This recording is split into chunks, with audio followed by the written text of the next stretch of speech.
Salam, mən tarix müəllimi Bəhruz Baba. Bugünkü mövzumuz Amerika Birləşmiş Ştatları mövzusudur. Amerika Birləşmiş Ştatları 2-ci Dünya Müharibəsindən sonraki dövrdə. Amerika Birləşmiş Ştatları 1945-2025-ci illərdə. 1-ci Dünya Müharibəsində olduğu kimi, 2-ci Dünya Müharibəsi də ABŞ-ın qalibiyyəti ilə nəticələndi. Müharibədən qalib çıxan ölkələrdən biri də ABŞ oldu. İkinci Dünya Müharibəsindən sonra ABŞ dünyanın iki süper gücündən biri oldu. Biri SSR, digəri isə ABŞ oldu. İkinci Dünya Müharibəsindən sonra ABŞ fövqəladə dövlətə çevrildi. Dünyanın əsas iqtisadi güc mərkəzi Amerika Birləşmiş Ştatları oldu. Dünyanın maliyyə mərkəzi New York oldu. Bu da İkinci Dünya Müharibəsi bir növ Amerikanın gücünə güc qatdı. İkinci Dünya Müharibəsi dövründə Amerika prezidenti Franklin Roosevelt idi. Franklin Roosevelt vəfat etdiyi üçün sonraki dövrdə prezident vəzifəsini vitse-prezident olan Harry Truman tərəfindən icra edilmişdi. Harry Truman daha sonra isə 1948-ci ildə keçirilən prezident seçkilərində qalib gəlmiş və 1952-ci ilə qədər Amerika Birləşmiş Ştatlarının prezidenti olmuşdu. Harry Truman da prezidentliyi dövründə Franklin Rooseveltin siyasi xəttinin davamı olan, yeni xəttin davamı olan Ədalətli xətt adlı islahat proqramını irəli sürdü və bir növ Rooseveltin iqtisadi siyasi proqramını davam etdirdi. Ədalətli xətt proqramında nə deyilirdi? Ədalətli xətt proqramında deyilirdi ki, ordudan təxris olunanlar işlə təmin olunması nəzərdə tutulurdu. İqtisadiyyatın dinc dövrə qədəm qoyması və yenidən qurulması nəzərdə tutulurdu. Bir növ ABŞ iqtisadiyyatının inkişaf etdirilməsi Harry Truman'ın dövründə də nəzərdə tutulurdu. Müharibədən sonra iqtisadiyyatın dinc dövrə uyğunlaşdırılması nəticəsində istehsal xeyli gerilədi. Bu vəziyyət ölkədə tətil hərəkatının baş verməsinə gətirib çıxartdı. Bunun nəticəsində 1947-ci ildə ABŞ Konqresi Taft-Hartley qanununu qəbul etdi. Taft-Hartley qanunu 1947-ci ildə qəbul edilmişdi. Nə deyilirdi Taft-Hartley qanununda? Həmkarlar İttifaqı üzərində dövlət nəzarətini gücləndirmək məqsədi ilə qəbul olunmuşdu və əmək münasibətlərini tənzimləyirdi. Müəyyən edilmiş fərqli vaxtlarda tətil etmək qadağan edilirdi. Taft-Hartley qanununa əsasən. Truman hökuməti dövründə minimum əmək haqqı artırıldı, sosial müdafiə sistemi isə genişləndirildi. Bu dövrdə həmçinin Harry Truman'ın dövründə ucuz mənzillərin tikilməsinə də başlandı. Artıq ABŞ-da bazar iqtisadiyyatı şəraitində vətəndaşlara müəyyən sosial təminat və maddi rifah təmin edən artıq firavanlıq dövləti təşəkkül tapdı. Bu da ölkədə əhalinin vəziyyətinin müharibədən sonra yaxşılaşmasına kömək etdi. Müharibədən sonra ABŞ-da siyasi sahədə də bir sıra tədbirlər görüldü. ABŞ-da konstitusiyaya düzəliş edildi. Konstitusiyaya edilən düzəlişə görə artıq heç bir kəs 2 dəfədən artıq Amerika prezidenti seçilə bilməzdi. Franklin Roosevelt isə 4 dəfə Amerika prezidenti olmuşdu. 1933-dən 1945-ci ilə qədər. Dedik, Harry Truman vitse-prezident kimi Franklin Rooseveltin vəfatından sonra prezident vəzifəsini icra eləməyə başlamışdı. 1948-ci ildə isə Harry Truman prezident seçildi. Harry Truman 1948-ci ildə prezident seçildikdən sonra iqtisadiyyatda davamlı inkişafı təmin etmək üçün yenidən tədbirlər görməyə başladı. Sığorta ödənişləri tənzimləndi. Az gəlirli ailələr üçün mənzil tikintisi davam etdirildi. Həmçinin Harry Truman'ın hakimiyyəti dövründə bir sıra idarəçilik sahəsində də tədbirlər görüldü. Dövlət aparatında da tədbirlər həyata keçirildi. Milli Təhlükəsizlik Şurası və Mərkəzi Kəşfiyyat İdarəsi yaradıldı. Həmçinin dövlət idarələrində bu dövrdə kommunistlər də təmsil olunurdu. Buna görə də kommunizm təhlükəsinə qarşı mübarizə dövlət səviyyəsinə qaldırıldı və geniş miqyas aldı. Bu kimin adı ilə bağlı idi? Senator Joseph McCarthy'nin təşəbbüsü ilə bağlı idi. Onun iddialarına görə dövlət idarələrində çoxlu şəkildə kommunist çalışırdı. McCarthy'nin bu siyasətinə əsasən senator və tərəfdarları ABŞ əhalisini kommunist təhlükəsi ilə hədələyirdi. azad fikirli insanlara qarşı geniş miqyaslı təqiblər apardılar. Truman tərəfindən ilk dəfə qaradərilərə, yəni Afro-Amerikalılara qarşı da bir sıra hüquqlar irəli sürüldü. Onlara seçki hüququ verilməsi məsələsi qaldırıldı. Çünki İkinci Dünya müharibəsi dövründə xeyli Afro-Amerikalı da vuruşmuşdu və Amerikanın qalib gəlməsində Afro-Amerikalıların da rolu danılmaz idi. Truman hökuməti xarici siyasətdə də bir sıra uğurlu addımlar atmışdı. ABŞ-ın dünyada iqtisadi birinciliyini möhkəmləndirib, hərbi gücünü artırdıqdan sonra dünyada öz hegemonluğunu qurmağa çalışırdı. Bu dövrdə Amerika prezidenti Harry Truman'ın xarici siyasəti atom diplomatiyası adlandırılırdı. 1946-1947-ci ildə ABŞ SSR-nin müdaxiləsini qarşısını almaq üçün müxtəlif doktrinalar irəli sürdü. Bu doktrinalardan biri də Truman doktrinası idi. Truman doktrinası Harry Truman'ın dövründə qəbul edildiyi üçün bu şəkildə adlandırılırdı. Truman doktrinasına əsasən Yunanistanda və Türkiyədə Sovet təsirinin güclənməsinin qarşısını almalıydı. Truman doktrinası bunu nəzərdə tutulurdu. Həmçinin ABŞ İkinci Dünya müharibəsi dövründə öz müttəfiqlərinə də yardım planı irəli sürdü. Öz müttəfiqlərinə yardım planı Marshall planı adlandırılırdı. Marshall planına əsasən ABŞ İkinci Dünya müharibəsindən sonra öz müttəfiqlərinə maliyyə yardım etdi. 1948-ci ildə SSR-nin təsirinə qarşı Avropa dövlətlərində səthləşmə siyasəti adlanan hərbi yardım edilməsi təklif edildi. Artıq 1950-ci illərdə ABŞ-da elmi-texniki tərəqqi sürətləndi. Bu da ölkənin inkişafına müsbət rol oynadı. Sənaye məhsullarının istehsalı da artdı. Həmçinin bu dövrdə irqi ayrı-seçkiliyin qarşısını almaq üçün də tədbirlər görülməyə başladı. Harry Truman'dan sonra ölkənin prezidenti Eisenhower olmuşdu. Eisenhower'ın prezidenti 1953-1961-ci illəri əhatə edir.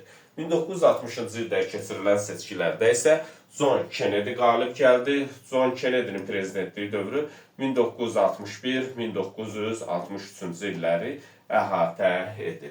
John Kennedy ilk Katolik Amerika prezidenti idi. Onun hakimiyyəti dövründə daxili və xarici siyasətdə bir sıra mühüm addımlar atıldı. Onun siyasi xətti yeni hüdudlar adlanırdı. Kennedy hökumətinin daxili siyasətin əsasını nə təşkil edirdi? Onun daxili siyasətin əsası vergilərin azaldılması ilə iqtisadiyyatı dirçəltmək və inkişaf etdirmək nəzərdə tutulurdu. Xəstələrin sosial müdafiəsini təmin etmək nəzərdə tutulurdu. İrqi ayrı-seçkilik problemini həll etməyə çalışırdı. Təhsili yenidən qurmağı təşkil edirdi. Dedik, Kennedy'nin İslahatlar proqramı Yeni Hüdudlar adlanırdı. Yeni Hüdudlar proqramının həyata keçirilməsi nəticəsində ABŞ iqtisadiyyatı daha sürətlə inkişaf etməyə başladı. ABŞ dünya iqtisadiyyatında aparıcı rolu gücləndi. Kennedy irqi ayrı-seçkilik məsələsində ehtiyatla davrandı. Qaradərilərin təqib edilməsinin qarşısı alındı. İrqi ayrı-seçkinin ləğvi istiqamətində də Kennedy'nin dövründə ciddi addımlar atıldı. SSR-nin irqi ayrı-seçkilik sahəsində əks təbliğatına mane olmağa çalışdı. Həmçinin Afro-Amerikalıların, yəni qaradərili tələbələrin universitetə buraxılmadığı bəzi ştatlara ordu hissələri yeritdi. Kennedy hökuməti xarici siyasətdə də ABŞ-ın maraqlarını təmin etməyə çalışırdı. Həmçinin Kennedy'nin hakimiyyəti dövründə xarici ölkələrə kapital qoyuluşu da kifayət qədər artırıldı. Kennedy hökumətinin xarici siyasətinin əsas istiqamətləri nələrdir? SSR ilə münasibətlərə mühüm əhəmiyyət verirdi. Həmçinin SSR ilə münasibətlərə sazişlər bağlamaq və dünyada qüvvələr nisbətini öz xeyrinə dəyişməyə çalışırdı. Kennedy'nin xarici siyasətində həmçinin Latin Amerikası ölkələrinə, yəni Cənubi Amerika ölkələrinə də iqtisadiyyatına yardım etməklə bir növ onları özündən asılı almağa çalışırdı. Öz mövqeyini orada möhkəmləndirməyə çalışırdı. Kennedy'nin xarici siyasətinin üçüncü istiqaməti isə Qərbi Avropa ölkələri ilə iqtisadi əməkdaşlığı möhkəmləndirmək və genişləndirməkdən ibarət idi. Həmçinin çalışırdı ki, ABŞ-ın Avropada nüfuzunu qoruyub saxlasın və möhkəmləndirilsin. Kennedinin dövründə ən mühüm xarici siyasətdə diqqət yetirilən məsələ SSR ilə münasibətlərdir. Konqres bu səbəbdən prezidentə dəstək verirdi. Çünki SSR bu dövrdə SSR ABŞ qarşı durması, atom silahların bütün bəşəriyyət üçün təhlükə törətməsi ən böyük problemə çevrilmişdi. Daxili siyasətdə olduğu kimi, xarici siyasətdə də Amerika prezidenti John Kennedy'nin siyasəti yeni hüdudlar adlandırılırdı. Yeni hüdudlar doktrinasında dünyada qüvvələr nisbətini öz xeyrinə dəyişməyə çalışırdı. SSR ilə yeni münasibətlər qurmaq nəzərdə tutulurdu. Bu dövrdə ABŞ-ın əsas məqsədlərindən biri də inkişaf etməkdə olan ölkələrdə kommunizm təhlükəsinin yayılmasının qarşısını almaqdan ibarətdir. Lakin Kennedy hökuməti xarici siyasətdə SSR ilə yaxınlaşmağa çalışsa da, xarici siyasətdə bir sıra ziddiyyətli meyllərə rast gəlinirdi. Kennedinin dövründə Kuba və Berlin böhranları baş vermişdi. Bu böhranların baş verməsində də ABŞ-ın rolu az deyildi. ABŞ-ın Kubada baş verən inqilaba müdaxilə etməsi SSR ilə münasibətləri gərginləşdirmişdi. Nüvə müharibəsi təhlükəsi artıq Kennedy'nin hakimiyyəti dövründə reallığa çevrilmişdi. Xruşov və Kennedy'nin razılaşdı. Bunun nəticəsində bu böyük fəlakətin qarşısı alındı. Karib böhranından sonra iki dövlət arasında nüvə tərk-silahı aktuallaşdı. 1963-cü ildə Moskvada üç dövlət başçısının Böyük Britaniya, SSR və ABŞ-ın dövlət başçılarının görüşü keçirildi və bunun nəticəsində bunlar nüvə silahlarının azaldılması haqqında qərar qəbul etdilər. Kennedy'nin siyasi xətti mühafizəkarlar və işçi qüvvələrin narazılığına səbəb oldu. 1963-cü ildə John Kennedy Texas ştatının Dallas şəhərində sui-qəsd nəticəsində öldürüldü. John Kennedy'nin öldürülməsi dünya tarixində əsrin cinayəti kimi tanınır. John Kennedy'nin vəfatından sonra prezident vəzifəsini vitse-prezident Lyndon Johnson idarə eləməyə başladı. Lyndon Johnson 1964-cü ildə keçirilən seçkilərdə qalib gəlmişdi. Lyndon Johnsonun prezidentliyi 1969-cu ilin yanvar ayına qədər davam edir. Lyndon Johnson sosializmin alternativi bir cəmiyyət qurmağa qarşısındaydı. Lakin bu baş tutmadı. Yoxsulluğa mübarizə adı altında ayrılan vəsaitlər problemin həll etməsinə imkan vermədi. 1960-cı ilin ortalarında ABŞ-da yoxsulluğa qarşı mübarizə elan edildi. Afroamerikalılar işə götürülmədə və ictimai yerlərdə ağlarla eyni hüquqlar verildi. Onların seçkilərdə iştirakı təmin edildi və Afroamerikalıların seçkilərdə iştirakı təmin edildi. Hələ buna Harry Truman'ın dövründə başlamışdı. Həmçinin Lyndon Johnsonun dövründə cinsi ayrı seçkilik qadağan olundu. Lakin bu dövrdə ABŞ-ın Vyetnamla müharibəyə başlaması Lyndon Johnsonun islahatlarının yarımçıq qalmasının əsas səbəblərindən biri oldu. Həmçinin Lyndon Johnsonun dövründə mühacirət haqqında qanun təxirə salınması ilə ABŞ-a yeni mühacir axını sürətləndi. Müxtəlif şəhərlərdə irqi qarşıdurmalar baş verdi. 1968-ci ildə Afroamerikalıların nümayəndəsi Martin Luther Kingin başçılığı ilə yürüşlər başlandı. Lakin onun öldürülməsi ilə ölkədə olan mövcud vəziyyət biraz da gərginləşdi. Lyndon Johnson vəziyyəti düzəltmək üçün qaradərlilərin ağlarla hüquq bərabərliyini təmin etməyə məcbur oldu. Lyndon Johnson hökumətinin xarici siyasəti. Xarici siyasətdə Lyndon Johnson hökuməti sərt mövqe sərgilədi. ABŞ Yaxın Şərq münaqişəsində İsrailin tərəfini tutdu. ABŞ Vyetnam gəmilərinin hücumunu bəhanə edərək Vyetnamı bombardıman etməyə başladı. Bu da ABŞ-la Vyetnam arasında müharibənin başlamasına gətirib çıxartdı. Bu isə ABŞ-da vəziyyəti gərginləşdirdi. ABŞ bununla uzaq şərqdə SSR qarşısında öz mövqeyini gücləndirmək istəyirdi. Lakin Vyetnam müharibəsində Lyndon Johnson hökuməti dövründə ABŞ böyük itkilərə məruz qaldı. Bu da onun hakimiyyətdə sarsıtmasına gətirib çıxartdı. Amerika prezidentlərinin bəziləri dedi Afroamerikalılara, qaradərilərə qarşı bağlı bəzi tədbirlər görüblər. Bunlardan ilki Harry Truman idi. İlk dəfə konqresdə qaradərilərə seçki hüququnun verilməsi məsələsini qaldırmışdı. John Kennedy qaradərilərin təqib edilməsinin qarşısını almış. Hətta bəzi universitetlərdə qaradərilərin universitetə buraxılmadığı bəzi ştatlara ordu hissələri yeritmişdi. Lyndon Johnsonun dövründə isə qaradərilərin ağlarla hüquq bərabərliyi təmin edilmişdi. Bu da mühüm addımlardan biri idi. 1968-ci ildə Amerikada prezident seçkiləri keçirildi. Amerikada keçirilən prezident seçkilərində Richard Nixon qalib gəldi. Richard Nixon 1968-ci ildən 69-dan daha doğrusu 74-cü ilə qədər prezident olmuşdu.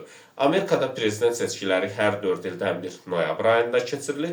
Amerika prezidenti isə növbəti ilin yanvar ayında and içdikdən sonra öz fəaliyyətinə başlayır.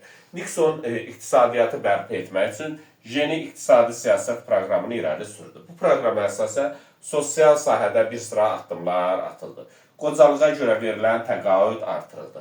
İşsizliyə görə müavinətlərin verilməsi nəzərdə tutulurdu. Bu dövrdə baş verən iqtisadi böhran işsizliyin artmasına və inflyasiyanın güclənməsinə səbəb oldu. Yaxın Şərqdə siyasi vəziyyətin kəskinləşməsi ilə əlaqədar bölgənin neft istehsal edən ölkələrin ABŞ-ın neftlə təmin etməkdən imtina etməsi nəticəsində enerji böhranı baş verdi. Hökumət isə bunun qarşısını almaq üçün təcili tədbirlər gördü. Richard Nixon hökumətinin xarici siyasətinin əsas diqqəti ondan ibarət idi ki, Vyetnamla müharibənin dayandırılmasına xüsusi diqqət yetirdi və onun dövründə Vyetnamda müharibə dayandırıldı. Vyetnamda müharibənin dayandırılması Nixon hökumətinin xarici siyasətində müsbət amil kimi qiymətləndirildi və Vyetnamla müharibənin dayandırılması ABŞ əhalinin razılığına səbəb oldu. Bu da onun ölkə daxilində nüfuzun artmasına gətirib çıxartdı. Bu müqavilənin bağlanması ilə artıq 1973-cü razılığa əsasən Vyetnam müharibəsi dayandırıldı. ABŞ qoşunları Cənubi Vyetnamdan çıxarıldı. Müharibədə ABŞ-ın məğlub olmasına baxmayaraq, Vyetnam müharibəsinin başa çatdırılması ölkə daxilində onun nüfuzunu artırdı. Lakin bu dövrdə Nixon hökumətinin nüfuzu artsa da, bu dövrdə Watergate əhvalatı baş vermişdi. Düzdür, 1972-ci ildə keçirilən seçkilərdə də Richard Nixon qalib gəlmişdi. Amması var. Demokratların daxili çəkişmələrindən istifadə edən Nixon seçkilərdə qalib gəlsə də, onun seçki kampaniyası dövründə bir qrup Nixon tərəfdarı Vaşinqtonda rəqib partiyanın qərargahının yerləşdiyi Watergate otelində demokratlara qarşı dinləmə qurğusu qoyarkən yaxalandı. Bu isə ölkə tarixində ilk dəfə siyasi böhrana səbəb oldu. Richard Nixon impeachment təhlükəsi qarşısında qaldığı üçün 1974-cü ildə istefa vermək məcburiyyətində qaldı. Yeni prezident seçilənə qədər ABŞ tarixində ilk dəfə təyinatla vəzifə tutan siyasi xadimlər tərəfindən idarə edilməyə başladı. 1970-ci ilin ortalarında ABŞ-da iqtisadi böhran baş verdi, inflyasiya nəticəsində qiymətlər qalxdı, sənaye istehsalı aşağı düşdü. Bu da işsizliyin yaranmasına gətirib çıxartdı. 1976-cı ildə, 1970-81-ci illərdə 4 il müddətində Amerikanın prezidenti isə James Carter olmuşdu. James Carter'dən sonra 1980-ci ildə keçirilən prezidentlər Ronald Reagan qalib gəldi, respublikaçıların namizədi və 1981-ci ildə o vəzifəsinin icrasına başladı. Reagan hökumətinin daxili siyasəti Reaganomika adlanırdı. Daxili siyasətin əsas məqsədi əvvəlki prezidentlərin dövründə baş vermiş inflyasiya və iqtisadi böhranın qarşısını almaq idi. Bu məqsədlə o Reaganomika adlandırılan islahatlar xətti irəli sürdü. Reaganomika proqramının əsasını vergilərin və dövlət xərclərinin azaldılması təşkil edirdi. İqtisadi tədbirlərə əsasən xüsusi sahibkarlığın dirçəldilməsi üçün tədbirlər görüldü, sənaye kapital qoyuluşu artırıldı. Büdcə xərcləri azaldıldı. Özəl sektorda dövlətin nəzarəti zəiflədi. Enerji problemini də həll etmək üçün bir sıra tədbirlər gördü. Daxili bazarda neft üzərində dövlət nəzarəti ləğv edildi. Xaricdən gətirilən neftin həcmi artırıldı. Həmçinin sosial sahədə də tədbirlər görüldü. İşsizliyə görə büdcədən ayrılan müavinətlər ləğv edildi. Azgərili əhali vergilərdən azad edildi. Bu dövrdə, Reaganın dövründə elmi-texniki tərəqqinin müasir nailiyyətləri tətbiq edildi. İlk dəfə fərdi kompüter istehsal olundu, mobil telefon rabitə şəbəkəsi yaradıldı. Artıq elmi texniki tərəqqidən istifadə ABŞ-ın dünyada mövqeyini daha da gücləndirdi. Həmçinin bu dövrdə hərbi xərclər də artırıldı. Reqonomika proqramının həyata keçirilməsi nəticəsində iqtisadi böhran dayandırıldı, inflyasiya və işsizlik aşağı salındı, iqtisadiyyatın inkişaf prosesi sürətləndirildi. Reagan hökuməti daxildə olduğu kimi xarici siyasətdə də fəal siyasi xətt yeridirdi. Onun əsas məqsədi ABŞ-ın dünyada öz mövqeyini möhkəmləndirməsindən ibarət idi. Qərbi Avropada orta mənzilli raketlərin yerləşdirilməsi işi davam etdirildi. Xarici siyasəti isə antikomünist ruhda kökləndi. Bir növ SSR-ni zəiflətməyə çalışırdı. Reaganın strateji müdafiə təşəbbüsünə uyğun olaraq raketlərə qarşı yeni silahların yaradılacağı nəzərdə tutulurdu. Bu silahların isə kosmosda yerləşdirilməsi nəzərdə tutulurdu. Ona görə də kosmosda yerləşdirici üçün bu ulduzlar müharibəsi adlandırıldı. Reaganın əsas məqsədlərindən biri də SSR-ni iqtisadi cəhətdə zəiflətməkdən ibarət idi. 1985-88-ci ildə ABŞ ilə SSR arasında iki tərəfli görüşlər nəticəsində yaxın və orta mənzilli raketlərin ləğvi haqqında saziş imzalandı. Bunun nəticəsində silahların azaldılması beynəlxalq münasibətlərdə vəziyyətin yumuşalmasına gətirib çıxartdı. SSR və ABŞ arasında siyasi diyaloqun inkişaf etməsi bu dövrdə böyük nailiyyət idi. Beləliklə, Reagan Şər İmperiyası adlandırdığı SSR ilə dünya nüfuzu uğrunda aparılan mübarizədə qalib gəldi. Bu mübarizədə qalib gəlməsində SSR-nin bu dövrdə dövlət başçısı olan Qarbaçovun da mühüm xidmətləri olmuşdu. Latin Amerikası ölkələrinə qarşı isə bir növ 20-ci əsrin əvvəllərində tətbiq edilən böyük dəyənək siyasətin yeridirdi. 1988-ci ildə keçirilən prezident seçkilərində ata George Bush prezident seçildi. George Bush vaxtı ilə Reaganın dövründə 8 il vitse-prezident kimi olmuşdu. George Bush'un xarici siyasəti uğurlu oldu. 1989-cu ildə Panama ərazisinə hərbi müdaxilə etdi. 1990-cı ildə Almaniyanın birləşdirilməsinə daha tez reaksiya verdi. İsrail və Ərəb qoşunları ilə sülh danışıqlarının bərpa edilməsində vasitəçilik edildi. 1990-cı ilin əvvəllərində İraqda baş verən münaqişəyə vaxtında hərbi müdaxilə etdi. ABŞ-ın Səhrada Tufan əməliyyatı, ABŞ İraqa qarşı 1991-ci ildə Səhrada Tufan əməliyyatını həyata keçirdi. Bu, ABŞ-ın xarici siyasətində mühüm uğurları ilə bağlıdır. George Bush'un prezidentliyi dövründə 1946-cı ildən SSR ilə aparılan soyuq müharibə SSR-nin süqutu ilə başa çatdı. Bu da ABŞ-ın mühüm nailiyyəti idi. SSR kimi bir nəhəng dövlətin süqut etməsi. Artıq bundan sonra dünyada ABŞ-ın tək başına ağalığı başladı. Lakin daxili siyasətdə 1980-ci illərin sonlarından dərinləşən iqtisadi tənəzzül respublikaçıların xalq içərisində dayaqlarına zərbə vurdu. Bunun nəticəsində 1992-ci ildə keçirilən seçkilərdə George Bush məğlub oldu, Bill Clinton qalib gəldi. Clintonun daxili siyasətin əsasını sosial islahatlar təşkil edirdi. Bill Clintonun dövründə vergi, sosial təminat və təhsil islahatları keçirildi, hərbi və dövlət idarəçilik xərcləri azaldıldı, büdcə kəsiri aradan qaldırıldı, inflyasiya və işsizlik aşağı salındı. ABŞ-da Bill Clintonun dövründə həyat səviyyəsi yüksəldi. Franklin Rooseveltin siyasi xəttini davam etdirən Clinton prezidentliyi dövründə ABŞ iqtisadi tarixində uğurlu mərhələlərdən biri sayılır. Clinton xarici siyasətdə liberal mövqe tutdu və ABŞ ilə Rusiyanın münasibətləri normallaşdırıldı. Balkanlarda baş verən müharibədə sülhə nail olundu. İsrail-Fələstin münasibətlərinin nizamlanmasına da cəhd göstərildi. Qarabağ münaqişəsinin həll edilməsi ilə ATƏT Minsk qrupunun yaradılmasında və həmsədrlərindən biri olmasında ABŞ-ın da rolu olmuşdu. 2000-ci ildə keçirilən seçkilər qalmaqalla yadda qaldı və 2000-ci ildə keçirilən seçkilərdə kiçik George Bush qalib gəldi. George Bush'un daxili hakimiyyətə gəldikdən sonra vergi islahatı keçirmək haqqında Konqresə qanun layihəsi təqdim etdi. George Bush'un vergi islahatına görə vergilərin aşağı və yuxarı hədləri müəyyən edildi. 10 il ərzində vergilər ixtisar edilməlidir. Lakin onun prezidentliyi dövründə 2001-ci ildə ABŞ-ın New York və Washington şəhərlərində 11 sentyabr hadisələri baş verdi. Bu isə ölkədə iqtisadi tənəzzülə səbəb oldu. Daxili təhlükəsizliyi möhkəmləndirməyə yönəlmiş əlavə xərclər isə büdcə kəsirinin artmasına səbəb oldu.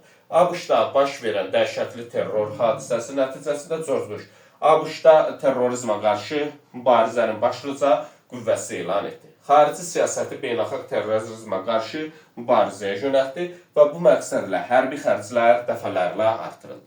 2001-ci ildə ABŞ qoşunları Əfqanistan ərazisinə hərbi müdaxilə etdi və bunun nəticəsində Əfqanistanda Taliban rejimi devrildi. 2003-cü ildə isə kimyəvi silah axtarışı adı altında ABŞ qoşunları İraqa hərbi müdaxilə etdi. Nəticədə İraqda Saddam Hüseyn rejimi devrildi.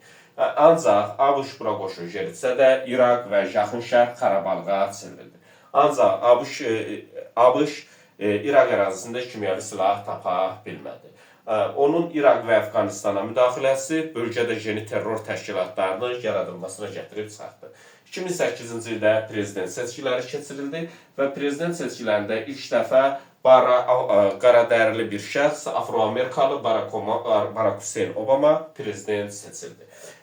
Obamanın hakimiyyəti dünya iqtisadi böhranının baş verdiyi bir vaxtda təsadüf etdi. ABŞ-da yeni maliyyə böhranı ilə üz-üzə qaldı. Dünya bazarında neftin qiyməti sürətlə aşağı düşdü. Ərzaq məhsulları sürətlə bahalaşdı. Bu zaman Obama ilk növbədə iqtisadi böhran nəticəsini aradan qaldırmaq üçün bir sıra tədbirlər gördü. Obamanın islahatlarını maliyyələşdirməsi üçün yüksək gəlirli olanın təbəqənin olduğu vergilər artırıldı. Büdcə kəsiri və işsizlik azaldıldı. Obama hökuməti xarici siyasətdə də bir sıra addımlar atdı. Əfqanistana Taliban rejimi ilə mübarizə üçün yeni qoşun hissələrini göndərmək haqqında qərar qəbul etdi. Bunun əvəzində İraqdakı ABŞ qoşunlarının sayının azaldılması və onların tədricən çıxarılması haqqında qərar qəbul etdi. 2016-cı ildə keçirilən prezident seçkilərində isə Donald Trump qalib gəldi. Trump İran, Şimali Koreya və Rusiya ilə münasibətləri nizamlamaq üçün bir sıra addımlar atdı. ABŞ-ın təşəbbüsü ilə Koreya Xalq Demokratik Respublikası və Koreya Respublikası arasında iki tərəfli danışıqlar aparılsa da bu proses uzun çəkmədi. 2020-ci ildə keçirilən prezident seçkilərində isə demokratların namizədi Joe Bidenin qələbəsi ilə başa çatdı. Joe Biden Trumpdan fərqli olaraq Rusiyaya qarşı sərt çıxışlar etdi. 2022-ci ilin fevralında Rusiya-Ukrayna müharibəsi başladı və bu müharibədə Ukraynaya yaxından köməklik etdi. Hərbi və maliyyə yardımı ayırdı. 2024-cü ildə keçirilən prezident seçkilərində isə Donald Trump qalib gəldi və 2025-ci ilin yanvarında öz prezidentlik fəaliyyətinə başladı. Bu dərsimizlə bağlı bu qədər.